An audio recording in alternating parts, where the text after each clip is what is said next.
The Royal Air Force had a precise answer to the question of how to destroy a German aircraft. You found it in the air. You engaged it in combat. You shot it down. This answer was backed by everything the RAF knew. Doctrine developed over 2 decades, the Battle of Britain, thousands of pilots who had learned, at enormous cost, how to fight the Luftwaffe on equal terms in the sky. The answer was also wrong. Not wrong the way bad ideas are wrong. Wrong in the specific way that correct answers to incorrect questions are wrong. The RAF had asked, how do we defeat German aircraft in combat? Through years of painful experience, it had produced a genuinely excellent answer. The question itself was the problem. In the summer of 1941, the Desert Air Force was struggling. The Messerschmitt Bf 109 was in most configurations superior to the Hurricanes and aging biplanes the British were flying. Pilots were dying. Aircraft were being lost at rates the RAF could not sustain. Air superiority meant winning the dogfight, a problem the RAF had not yet solved. Meanwhile, on German airfields across Libya and Egypt, hundreds of Luftwaffe aircraft sat on the ground every night, unguarded, unmoving, unable to maneuver, unable to accelerate, unable to do any of the things that made them dangerous in the air. Nobody in the RAF chain of command was thinking seriously about this. The institutional assumption was so embedded it did not need to be stated. Aircraft are a threat in the air, therefore the response is aerial.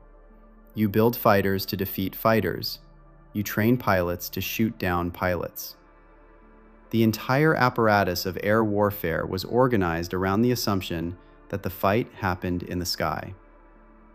David Stirling was lying in a Cairo hospital in the summer of 1941 with a broken back. He had joined No. 3 Commando after the fall of France and spent a year in the Middle East looking for a way to be useful in a war that, from his vantage point in the conventional British military structure, was using its people badly. Too many men sitting in bases, too much preference for large, coordinated operations over the small, precise interventions that desert terrain favored. The broken back came from a parachute jump gone wrong. The canopy caught on the tail of the aircraft, partially tore, and Stirling hit the ground hard enough to temporarily lose the use of his legs. He thought about the airfields. Not about how to defeat German aircraft in the air, about the airfields, about the specific vulnerability that the RAF's institutional framing had made invisible. Aircraft sitting on the ground at night, full of fuel, armed, waiting to be flown the next morning. The question he asked was not, how do we shoot down German planes? The question was, what happens if we walk up to them while they're parked and set them on fire? The RAF, when Stirling eventually presented his proposal, did not find this interesting. The response was politely dismissive. He was a lieutenant with no operational command experience, proposing a raiding force operating behind enemy lines in the desert. The logistics were unclear. The doctrine didn't exist. No precedent in British military planning. He submitted the proposal directly to the Deputy Chief of Staff, bypassing the chain of command entirely, a violation of military protocol significant enough to have ended his career. It did not end his career. It created the Special Air Service. On the German side, the question Stirling had asked was not being asked at all. The Luftwaffe's approach to airfield security was built on the same assumption. The threat comes from the air. Anti-aircraft guns positioned to engage aircraft at altitude. Radar and spotters watching the sky. Perimeter guards present but not numerous. The desert itself was the primary barrier. The distances, the heat, the lack of water. Defenses that no conventional force would cross on foot. The Luftwaffe had built an excellent defense against the threat it had anticipated. It had not anticipated men with thermite bombs, 30 minutes of darkness, and the specific willingness to walk across a desert to ask the question the entire apparatus of air warfare had made invisible. What happens if we walk up to them while they're parked and set them on fire? The first operation of the Special Air Service was a disaster. November 16th, 1941. Operation Squatter. 62 men, 5 aircraft, 5 target airfields in Libya. The plan: parachute in at night, march to the airfields, place Lewis bombs on the aircraft, walk out to a rendezvous with the long-range desert group. The weather forecast was wrong. The wind over the drop zone was not the 8 miles per hour the planners had assumed. It was 30 miles per hour. The men hit the ground scattered across miles of desert. Equipment was lost. Units were separated. One stick of paratroopers was never found. Of the 62 men who jumped, 22 returned. The airfields were untouched. The RAF used this as confirmation of what it had already believed. Stirling's concept did not work. The conventional military view that small raiding parties deep behind enemy lines were an expensive way to achieve negligible results appeared validated. It was looking at the wrong evidence. Operation Squatter had demonstrated that parachute insertion in unpredictable desert weather was unreliable. The concept itself, find the aircraft on the ground, place the bomb, walk away, had not been tested. It had been aborted before reaching the airfields. The failure was in the method of insertion, not the logic of the attack. If the LRDG could drive men to the edge of the target area, hundreds of miles of desert, at night, without detection, the insertion problem was solved. The attack itself remained untested. He asked for another chance. The man who would test the concept was not Stirling. It was Paddy Mayne. Robert Blair Mayne was 26 years old in December 1941. He had been a lawyer before the war, briefly, and before that a student at Queen's University Belfast, where he had played rugby at a level that had drawn interest from the Irish national team. 6 feet 2 inches tall. By all accounts, the most physically formidable human being most men who knew him had ever encountered. Not in the way of men who are large and slow, but large and fast, and apparently unaware that other people found his presence alarming. He had been recruited into the SAS from a cell. The essential facts are consistent. Mayne had struck his commanding officer in No. 11 Commando and was facing court-martial when Stirling approached him. Whether the officer had done something genuinely worthy of a punch, or whether Mayne had simply reached the limit of his tolerance for a man he considered incompetent, is not recorded. What is recorded is that Stirling looked at Mayne in a cell awaiting court-martial and saw exactly what he needed. A man with no particular investment in the rules that governed how things were done. Mayne joined L Detachment in October 1941. He participated in Operation Squatter. He survived the wind and the scatter and the long walk back. He watched 22 men return from a mission that had accomplished nothing. He said very little about it. On the night of December 14, 1941, Mayne took 4 men to the Wadi Tamet airfield in Libya, not by parachute. By truck, courtesy of the Long-Range Desert Group, which had been navigating the Libyan desert for 2 years and could find a specific map coordinate in 200 miles of identical sand with the reliability of men who had no other option than to be accurate. The LRDG dropped Mayne and his 4 men 10 miles from the airfield and drove away. 5 men on foot in the desert at night with a compass and a bag of Lewis bombs and the specific answer to the question that Stirling had been asking since the hospital in Cairo. On the ground, at night, when nobody is watching, on the German side, at Wadi Tamet, the night of December 14th was quiet. The perimeter guards were in position. The anti-aircraft guns were manned. The aircraft sat in neat rows on the landing strip, fueled and armed for the morning's operations. The commander had built his defense correctly. Every approach from the air was covered. Every threat that doctrine had taught him to anticipate was accounted for. 5 men were walking toward him across the desert. The Lewis bomb was not an impressive weapon. 1 kilogram. Plastic explosive, thermite, and motor oil. Materials available in a British desert base without special requisition. The thermite generated heat.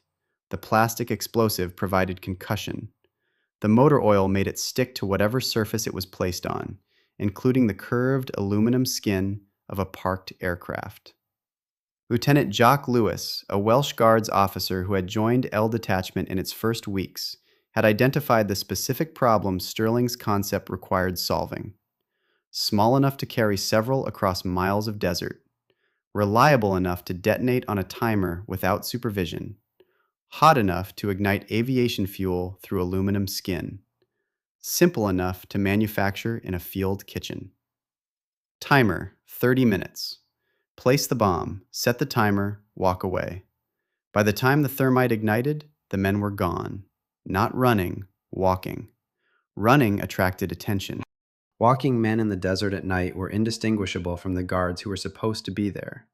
The Lewis bomb solved the problem that had made airfield raiding seem impossible, escaping after the attack. With a 30-minute delay, there was no attack in the conventional sense. There was a placement. Men moving quietly through an airfield, attaching small packages to aircraft, walking back into the desert at the pace of men who belonged there. The Germans would not know what had happened until the first bomb went off. By then, the men were miles away. Paddy Mayne had a different method. He did not use only Lewis bombs on the night of December 14, 1941. He used them where he had them. When he ran out, he used his hands. The detail that has entered SAS legend, appearing in enough independent accounts to be accepted as accurate, is that Mayne, having exhausted his supply of Lewis bombs before he had exhausted his supply of aircraft, reached into the cockpit of an Italian fighter and tore out the instrument panel with his bare hands, not as a souvenir, though he did take it, to destroy the aircraft. An aircraft without instruments cannot fly. The destruction was silent, left no burn marks, gave the commander no immediate indication of how many aircraft had been rendered inoperable. Mayne destroyed 24 aircraft at Wadi Tamet that night. 5 men, 1 night, 24 aircraft. The Desert Air Force in the same period was losing pilots and machines at a rate that made air superiority seem aspirational. The RAF's best pilots were shooting down German planes in ones and twos at the cost of trained men and irreplaceable machines. The attrition was unsustainable. Mayne had just changed the math. Not by fighting better in the air, by refusing to fight in the air at all. 2 weeks later, he came back to Wadi Tamet. He destroyed 27 more aircraft. Before reaching the aircraft, Mayne and his 4 men entered the airfield's officers' mess. The officers inside were not expecting visitors. They had no reason to expect 5 men to walk through their door. Mayne walked through their door. What happened next lasted approximately 2 minutes. Mayne and his men killed the officers inside and walked out to the aircraft. The German commander's after-action report described an attack his defensive doctrine had no category for. The anti-aircraft guns had not fired. The radar had detected nothing. The perimeter guards had not raised an alarm. The aircraft were simply gone. Destroyed by men who had walked in from the desert, done what they came to do, and walked back out. The RAF's institutional framework had no category for what Mayne had done. Not an air operation, not a ground operation in any conventional sense. Something in the specific gap that Stirling had identified from a hospital bed in Cairo. What happens if we walk up to them while they're parked and set them on fire? Now they knew. The Luftwaffe's response to the first SAS raids was institutional and predictable. More guards, better perimeter fencing, increased patrol frequency, dispersal of aircraft across the airfield to reduce the number destroyed in a single attack, searchlights, tripwires, dogs. All of these measures addressed the threat that had materialized. None addressed the reason it had materialized. The British had found an answer to a question the Germans had not asked. The German institutional response, adding more of the defenses that had failed, was the response of an organization that had identified the symptom without identifying the disease. The disease was the assumption. Add guards to the perimeter and you have addressed the specific attack that happened last time. You have not addressed the underlying logic that a small number of men with simple weapons can destroy aircraft more efficiently on the ground than the most skilled pilots can destroy them in the air. The perimeter guards were better. The fencing was higher. The SAS raids continued. In June and July 1942, Stirling's unit acquired jeeps. This was the tactical evolution that transformed the SAS from a raiding force that could destroy dozens of aircraft into one that could destroy hundreds. The Willys Jeep, fitted with twin Vickers K machine guns, Aircraft pattern weapons stripped from damaged RAF planes, was not armored, had no protection for its crew beyond speed and darkness, and the specific psychological effect of appearing where you were not supposed to be. But it could carry more men, more weapons, more ammunition than a foot patrol. It could cover ground foot patrols could not cover in the time available. And it could drive directly onto an airfield at speed and shoot everything in sight before anyone organized a response. This was not how the Jeep was intended to be used. It was how Stirling used it. On the night of July 26, 1942, 18 Jeeps assembled 10 miles from the Sidi Hanish airfield in Egypt. Each carried 2 men and 2 Vickers K guns. 2 columns of 9 Jeeps, driving in parallel, 50-yard gap between them. The right column fired right. The left column fired left. Everything between the columns was in the kill zone. The formation drove onto the airfield at speed with headlights on. The headlights were deliberate. Vehicles driving onto an airfield with headlights on at night look like nothing the defensive doctrine has a category for. Not an attack. Vehicles that are supposed to be there until the guns open fire. By the time the guns opened fire, the formation was already inside the perimeter. The airfield held Junkers Ju-52 transport aircraft, Ju-87 Stuka dive bombers, and Messerschmitt Bf-109 fighters. The Ju-52s were the most valuable, the transports carrying fuel, ammunition, and supplies to Rommel's army. Without fuel, the Afrika Korps stopped moving.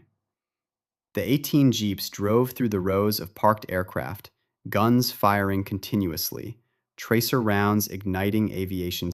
The Vickers K fired at approximately 1,000 rounds per minute. Several seconds per aircraft was enough. The raid lasted approximately 15 minutes. 37 aircraft destroyed. 1 SAS soldier killed. 3 Jeeps disabled. The guards who survived wrote that the attack had appeared from nowhere, lasted no time at all, and was gone before an effective response could be organized. They were correct on all 3 counts. The Luftwaffe response after Sidi Hanish: more guns, more guards, wider perimeters. The fundamental question: why are we defending against men on the ground when we built this airfield to be defended from the air? Was not asked. It was not in the doctrine. By the autumn of 1942, the SAS had destroyed more than 200 aircraft on the ground in North Africa. The number requires context to be understood correctly. The Desert Air Force was flying hundreds of sorties per month. Pilots were fighting and dying in engagements that produced an attrition rate, sustainable only if replacement aircraft from Britain kept arriving. Air superiority in North Africa was being purchased in blood and machines, at a rate that made everyone aware the margin was thin. The SAS had destroyed more than 200 aircraft, with fewer than 100 men operating in the desert for approximately 1 year. This comparison was not lost on the RAF. It was deeply uncomfortable. The institutional implication that a small unit with thermite bombs and jeeps had been more effective than the entire tactical air campaign was the kind of conclusion large institutions do not draw about themselves voluntarily. It suggested the fundamental approach had been wrong, that aircraft on the ground are more vulnerable than aircraft in the air, and the resources required to destroy them there are a fraction of what air combat requires. The RAF did not draw this conclusion in any official document. It attempted instead to absorb the SAS into its own institutional structure. In October 1942, the SAS was expanded and reorganized. Stirling was promoted to lieutenant colonel. The unit grew from L detachment to a regiment-sized formation with multiple squadrons. The institutional logic was sound. If small groups with simple weapons could destroy 200 aircraft, larger groups with more weapons could destroy more. The execution was complicated. The SAS had worked because it was small, fast, and difficult to find. 60 men operating in pairs across hundreds of miles of desert presented the Luftwaffe with a targeting problem its defensive doctrine could not solve. No fixed base to bomb, no supply line to interdict.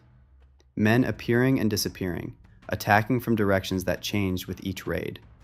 Making the SAS larger made it more visible. More visible meant more vulnerable. The German response, when it came, was not more perimeter guards. It was Rommel's intelligence service. In January 1943, the Germans had accumulated enough information about SAS operating patterns to predict, with reasonable accuracy, where Stirling's unit would be on a specific night. On January 10, 1943, David Stirling was captured by a German patrol near the Gabes Gap in Tunisia. Interrogated at length, he gave no useful information. Attempted to escape 4 times. On the 4th attempt, he was recaptured by Italian forces and transferred to Colditz Castle, where the Germans kept prisoners they considered most likely to escape. Stirling spent the rest of the war in Colditz. The SAS did not stop. Paddy Mayne took command of 1st SAS Regiment and continued operating in North Africa, then Sicily, then Italy, then France, then Germany.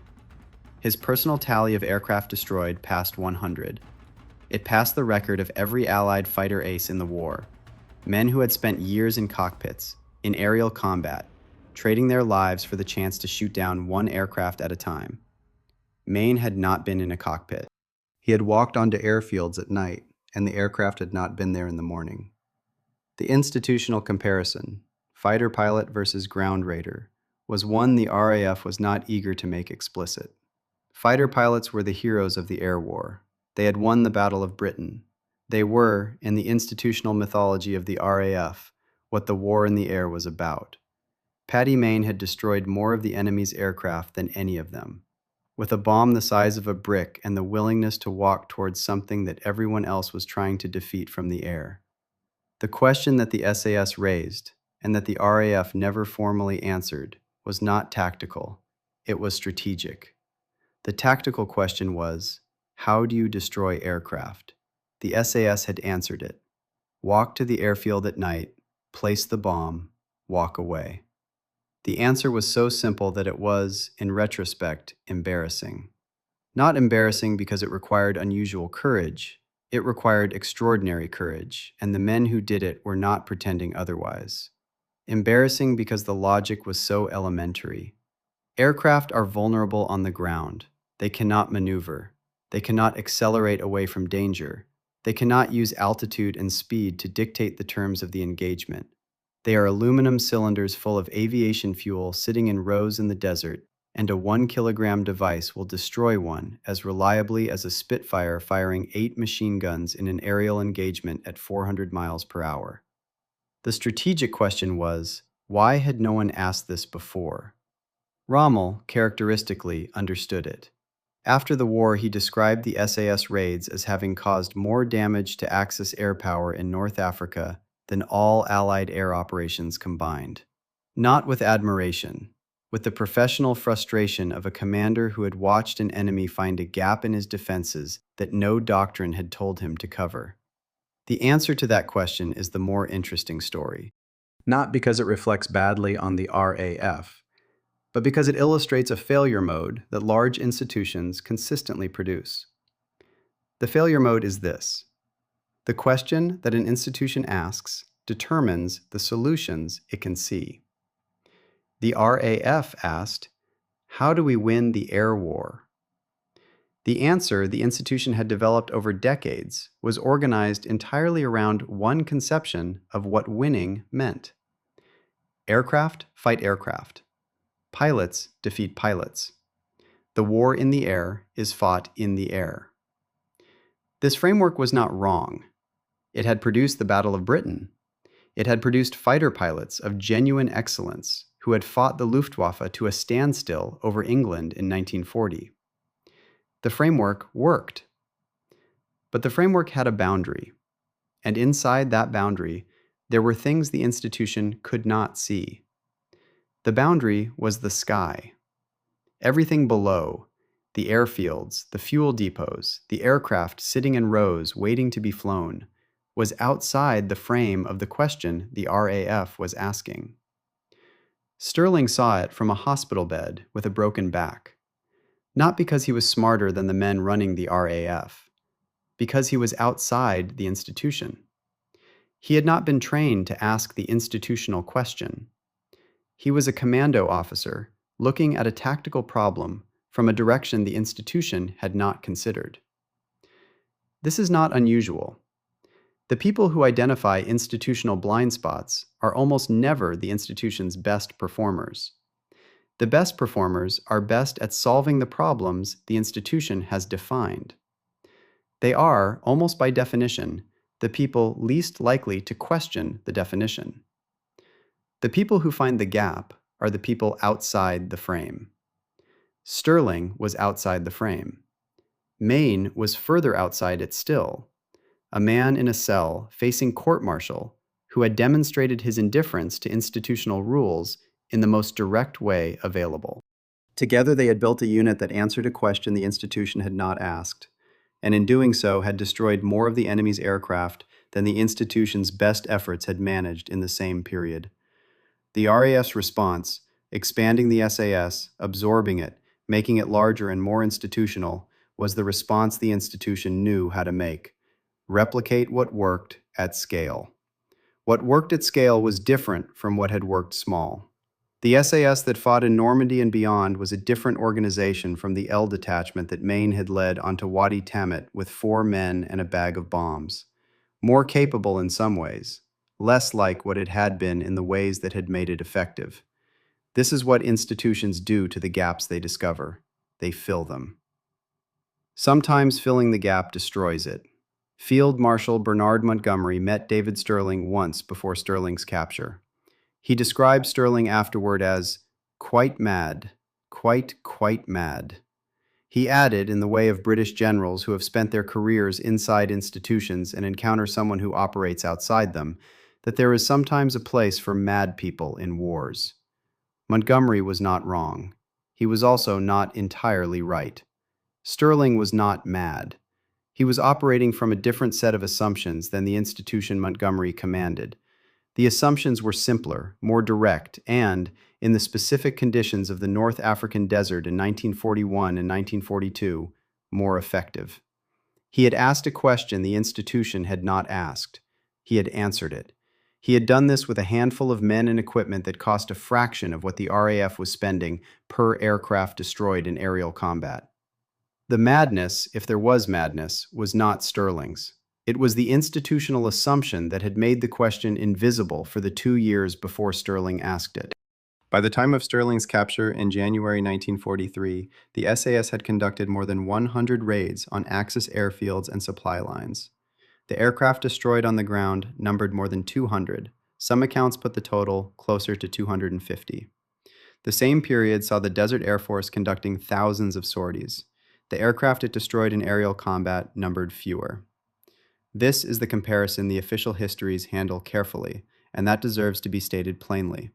In North Africa, from November 1941 to January 1943, the SAS destroyed more Axis aircraft than the RAF, with fewer men, with simpler weapons, at a fraction of the cost in pilots and machines. The Luftwaffe officers who wrote the after-action reports knew this. Their reports document, raid by raid, the aircraft destroyed and the response mounted, and the difficulty of defending against an enemy who did not attack from the direction that defensive doctrine anticipated. The reports record, in the dry language of military documentation, a problem the Luftwaffe never fully solved. How do you defend an airfield against men who walk to it from the desert? The answer, which the Luftwaffe never found, is that you cannot. Not with the resources available to a force that has committed its ground troops to a mobile desert campaign and cannot spare the manpower for static defense at every landing strip across a theater hundreds of miles wide. The SAS had identified not just a tactical gap, but a structural one.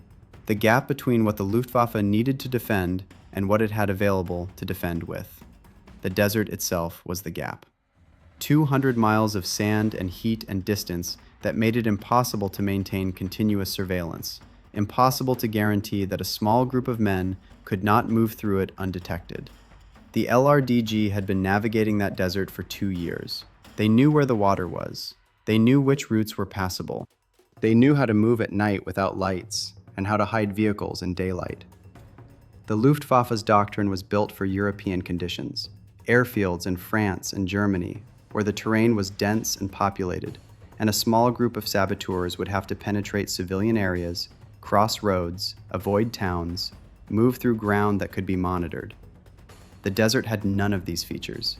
It was empty. It was vast. And the men who knew how to move through it could approach any point in it from any direction. Rommel understood this. His assessment of the Sayas, that they had caused more damage than all Allied air operations combined, was the assessment of a professional who had concluded that the British had found, in the desert, an advantage that doctrine had not anticipated. He was right, and by the time he was right, Stirling was in Colditz, and Mayne was continuing the work. The aircraft on the German airfields did not know the difference. Paddy Mayne never talked much about what he had done. This was not modesty in the conventional sense. It was something more fundamental. Mayne did not appear to find what he had done particularly remarkable. He had been given a problem. He had solved it. The solution had required walking onto airfields at night and destroying aircraft. He had walked onto airfields at night and destroyed aircraft. That was the job. He had done the job. His personal tally exceeded 100 by the end of the North African campaign. The National Army Museum puts the figure at more than 100. Other accounts suggest it was closer to 130. The precise number is difficult to establish because Mayne, unlike many men who accumulated records in this war, was not particularly interested in documenting his own contributions. He received 4 Distinguished Service Orders, the maximum awarded to a living soldier. He was recommended for the Victoria Cross, the highest British military honor, on multiple occasions. The recommendations were not approved. The reasons were never formally stated. Men who had served with him believed the reasons were political, that the institution had limits to how much credit it could extend to a man who had spent 2 years demonstrating that it had been doing things wrong. The SAS under his command kept records, official, accurate, and understated by design. Standard practice was to underreport enemy losses to maintain conservative intelligence estimates. The actual numbers were higher than the official figures. The comparison with fighter aces is instructive precisely because Mayne never made it. The highest-scoring British fighter ace of the Second World War was Marmaduke Paddle, a South African pilot credited with 50 or more aerial victories before his death in combat in April 1941. Paddle flew hundreds of sorties over 2 years, engaged in aerial combat at speeds exceeding 300 miles per hour, and was killed in the cockpit of his aircraft while doing what fighter aces do. Mayne had destroyed more aircraft than Paddle, without a cockpit, without an engine, without the speed, altitude, and reflexes that aerial combat required. On foot, at night, with a kilogram of plastic explosive and thermite and motor oil, moving quietly through airfields where the guards had been built to defend against the sky. The RAF's fighter aces were celebrated. Their photographs appeared in newspapers. Their names were known to the public. They were the symbols of British resistance, the few who had defended the many, the pilots who had won the Battle of Britain. Mayne's name was not widely known. This was not an accident. The SAS operated under secrecy by design. The public knew that Special Forces operations were occurring in North Africa. They did not know the specifics. They did not know that a former rugby player from Northern Ireland had personally destroyed more of the enemy's aircraft than any pilot in the RAF.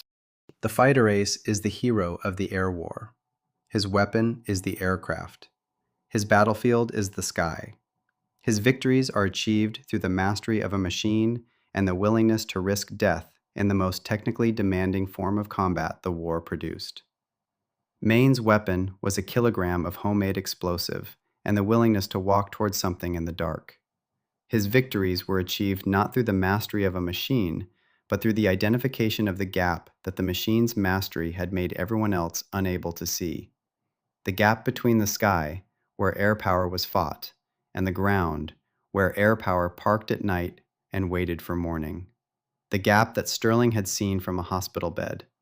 The gap that Mayne had walked through more than 100 times while the guards watched the sky. The final accounting of what the SAS accomplished in North Africa is not found in any single document. It is assembled from German and Italian after-action reports, British operational records, LRDG navigation logs, and post-war memoirs. The numbers vary by source, which raids belong to SAS proper, which aircraft were destroyed versus damaged, and the debates are genuine and unresolved. The conservative figure is 400 aircraft destroyed on the ground. The Desert Air Force, in the same period, shot down fewer aircraft in aerial combat. 400 aircraft, destroyed by men on the ground, at night, with weapons that cost almost nothing to manufacture, carrying out raids that required no aircraft, no carriers, no fuel, no infrastructure beyond a truck and a compass, and the knowledge of where the water was. The RAF's cost per aircraft destroyed, measured in pilots killed, aircraft lost, fuel consumed, maintenance man-hours, and the logistical burden of keeping a tactical air force operational in the desert, was orders of magnitude higher. This arithmetic was never officially computed, never presented in a War Office analysis, never used to argue, in any formal document, that the SAS had found a more efficient method of achieving the objective that the RAF's tactical air campaign was pursuing. The reason it was never computed is the same reason no institution computes arithmetic that makes its fundamental approach look wrong. But the men who understood the desert knew. Rommel knew. His post-war assessment that the SAS had caused more damage to Axis air power than all Allied air operations combined was not qualified, not hedged, a straightforward statement of what the operational record showed. Montgomery knew, in the way of generals who understand what is happening without always being able to say so within the institutional framework they operate in. He called Stirling mad. He said there was a place for mad people in wars. He did not say this about the RAF pilots who were doing what the doctrine said to do. The gap was structural, not a failure of individual officers or units, the consequence of an institutional assumption correct in every theater the Luftwaffe had operated in before North Africa, and wrong in this one. Aircraft on the ground in a desert are not the same as aircraft on the ground in France. In France, the approaches are monitored. A small group moving toward an airfield passes through towns, crosses roads, is seen. In the desert, a small group of men can move 200 miles without being seen by anyone. Stirling knew this from a hospital bed. The Luftwaffe learned it from 400 burning aircraft. The Germans gave Stirling a nickname, the Phantom Major, the Phantom who appeared from nowhere, hit what he came to hit, and vanished before the response arrived. The name was more accurate than they intended.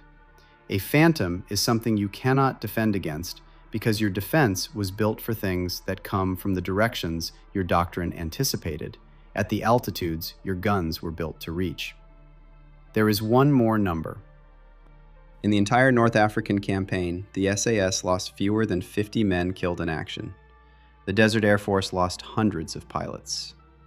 400 aircraft, 50 men, against hundreds of pilots and thousands of sorties and the entire apparatus of air warfare organized around the assumption that aircraft fight aircraft in the sky. The assumption had been wrong. Not wrong everywhere, not wrong always, wrong specifically, structurally, in the desert, wrong in the space between categories, between air and ground, between the doctrine that said the war happened in the sky and the question that a man with a broken back had asked from a hospital bed in Cairo. What happens if we walk up to them while they're parked and set them on fire?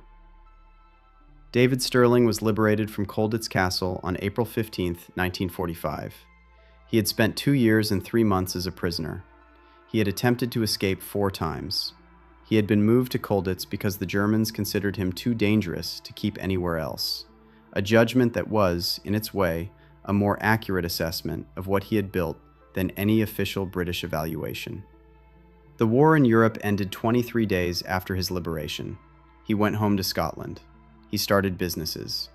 He worried about Britain's future. He founded organizations and committees and spent 30 years being the kind of man who founds organizations and committees because the alternative, stopping, did not appear to be available to him. He lived until 1990.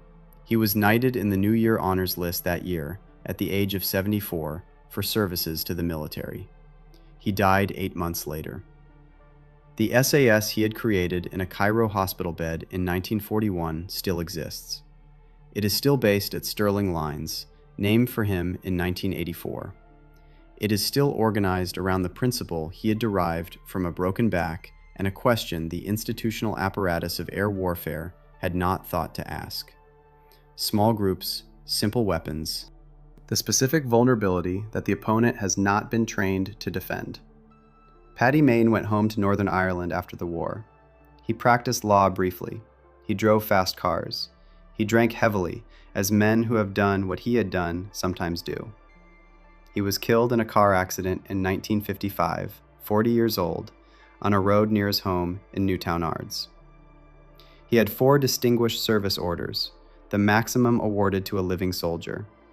He had been recommended for the Victoria Cross, the highest British military honor, multiple times. The recommendations had not been approved. After his death, the campaign to award him the Victoria Cross posthumously continued for decades. It has not been resolved. The arguments about paperwork, technical requirements, specific criteria, they continue.